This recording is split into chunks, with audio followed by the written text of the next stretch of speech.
NKLA stock analysis tomorrow and onward. In this 1-minute video, I'm telling you whether Nikola Corporation stock is a buy or not for me. I have done 36,000 videos. I've spent 5 figures on courses and mentors on this YouTube channel, and everything is documented. And looking at NKLA, I'm only really looking to do what?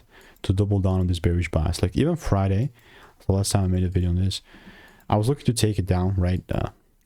Not that I was actively looking for a short, no. It was more so kind of my bias was bearish, and after it kind of gapped up, tapped some supply zones, and just kept melting.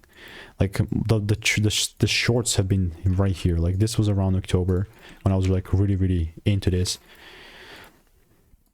I mean, yeah, since then it just kind of kept it pushing. 28th of October is where we are at the time. It was from 5, right? From 5, I was aiming for like 3 below 360, and then came a lot further lower. So yeah, let me know what is your opinion. I'll continue to keep you updated, and if you want to make more money trading in a simple lean way, click the first link in the description. That's a free newsletter.